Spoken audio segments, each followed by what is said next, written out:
اینایی که از اسلام بیخبرند، اینایی که از دین محمد مصطفی صلی الله علیه و سلم بیخبرند، از اینو بیشتر از این نمیشه توقع داشت. حالا برای خندم که شده یک کلیپی هست از تقسیم صحابه از دیدگاه یکی از آیات عظام اینا، یکی از به اصطلاح شیخ مفید زمان دوران، و اگر که در حوزه علمی دو تا در علم رجال متخصص باشن یکیش هم ایشون هست. این کلیپ رو ببینید، تقسیم صحابه رو از دیدگاه این.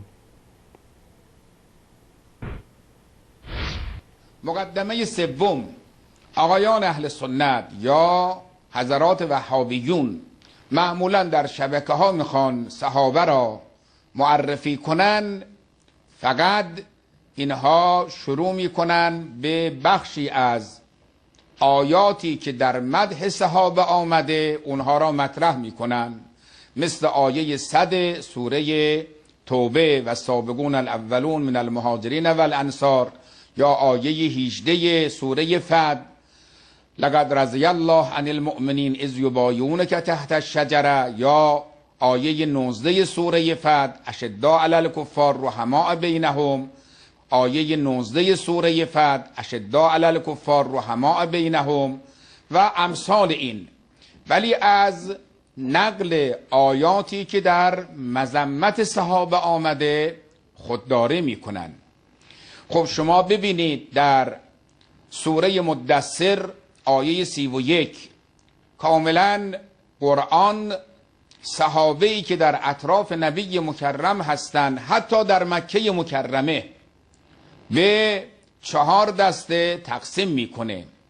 الذین اوتوا الکتاب، 2 والمؤمنون، 3 الذین فی قلوبهم مرض، 4 الکافرون. در آیه 137 سوره بقره اینم باز یک چیزی تازه ای نیست، این همیشه آیان به قول ملاک قرار میدن، فَإِنْ آمنوا بِمِثْلِ مَا آمنتم به فقد اهتدوا. دوستان یک کمی دقت بکنن، این آقا میاد آیه ای رو که انسانهای زمان پیامبر صلی الله علیه و آله و سلم رو تقسیم کرده، این تقسیم رو تطبیق میده به صحابه. یک بار دیگه خوب دقت بکنید. مذمت صحابه آمده خودداری میکنن. خب شما ببینید در سوره مدثر آیه 31 کاملا قرآن صحابه‌ای که در اطراف نبی مکرم هستند، حتی در مکه مکرمه، به 4 دسته تقسیم میکنه. الذین اوتوا الکتاب، 2 والمؤمنون، 3 الذین فی قلوبهم مرض، 4 الکافرون.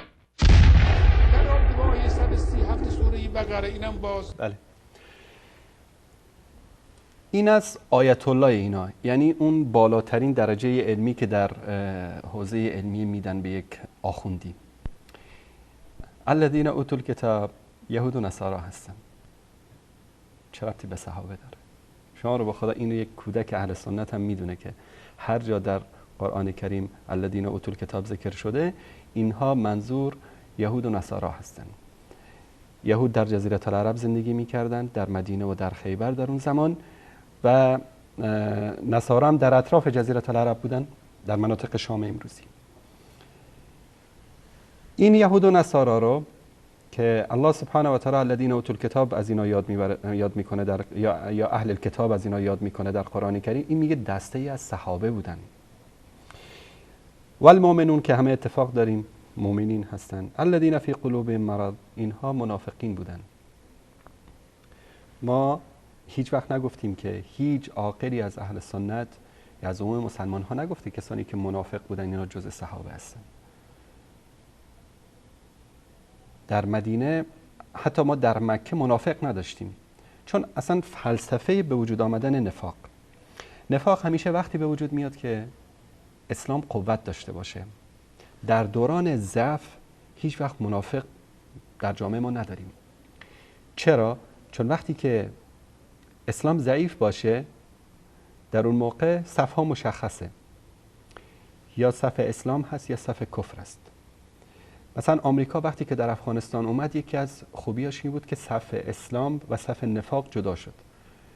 اون چهرهایی که با چند وجب ریش و عمامه و عبا و قبا سالها در کنار مجاهدین بودن و از نام جهاد و نام اسلام میخوردن، وقتی که اسلام ضعیف شد، مسلمان ها ضعیف شدن، آمریکا اومد صلیبی ها افغانستان رو اشغال کردن، اینها صفشون مشخص شد. میبینیم که با همون ریش و عبا و قبا رفتن در پارلمان نشستن و به ساز اوباما و اینها رقصیدن. در موقعی که اسلام عزت میگیره، در موقعی که اسلام قوی میشه، در اون موقع میبینیم که همینایی که در دلشون نفاق هست، در دلشون کفر هست، تظاهر میکنن به چی؟ به اسلام. میان در کنار مسلمان ها میشینن، در مساجد مسلمان ها نماز میخوانن، در نمازهای عید و جمعه شرکت میکنن، اما فی قلوب مرض، در قلب های اینا اون مرض کفر هست. ما در دوران مکه که دوران ضعف مسلمان ها بود، دوران ضعف دعوت بود، پیامبر صلی الله علیه و سلم اون قدرت کافی رو یعنی در مکه نداشتن برای جهاد و برای اعلان حکومت اسلامی. ما یک نمونه منافق نداریم. یک منافق مکی نشون بدید به من. کی میخواست در مکه ادعای نفاق بکنه؟ ابوبکر و عمر و عثمان و عبدالرحمن ابن عوف و ابن مسعود و علی و اینا میخواستن ادعای نفاق بکنن؟ چه نیازی داشتن؟ مگر رسول الله صلی الله علیه و سلم در اونجا مناسب توزیع میکرد؟ مگر در اونجا غنیمتی وجود داشت که کسی بیاد تظاهر به نفاق بکنه و از مسلمان ها بهره مند بشه؟ اما وقتی که میبینیم رسول الله صلی الله علیه و سلم به مدینه انتقال پیدا میکنن و در اونجا حکومت تشکیل میشه و تا غزوه بدر ما منافق نداریم در مدینه. بودن کسایی که متردد بودن کسایی که یعنی میخواستن ایمان بیارن، وسوسه های درونی و شیطانی اینا رو نمیگذاشت.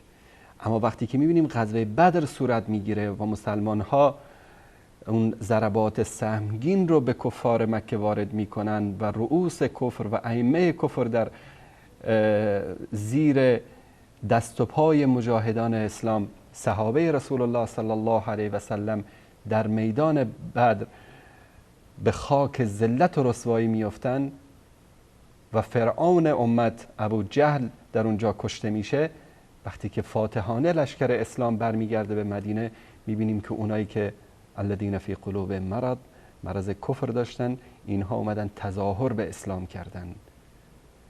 اهداف گوناگون دارن اینا. یکی این که از مسلمان ها در امان بمونن، میان به تظاهر به اسلام میکنن.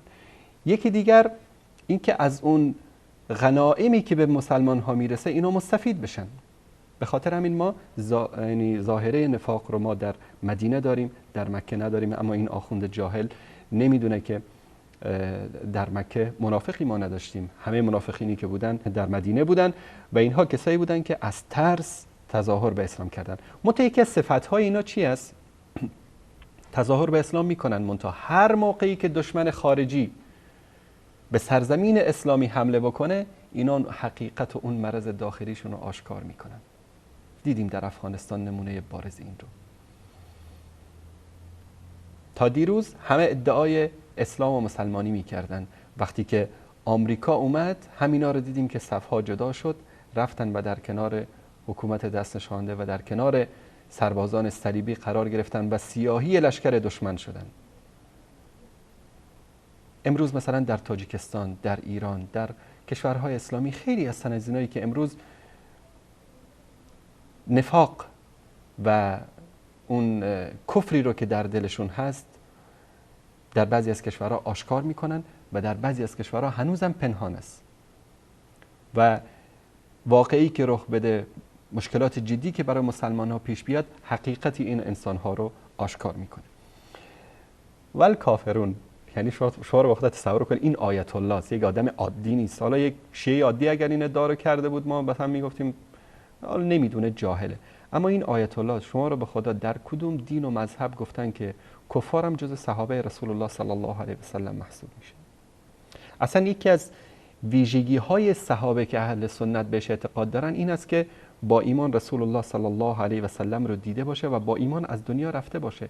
کسی ولو این که رسول الله صلی الله علیه و آله و سلم رو در زندگی دیده، به ایشون ایمان هم آورده، اما بعد از اون مرتد شده و کافر از دنیا رفته، هیچ کس از اهل سنت اونو صحابی نمیدونن. این نمونه‌ای بود از عقل و منطق این آخوندها که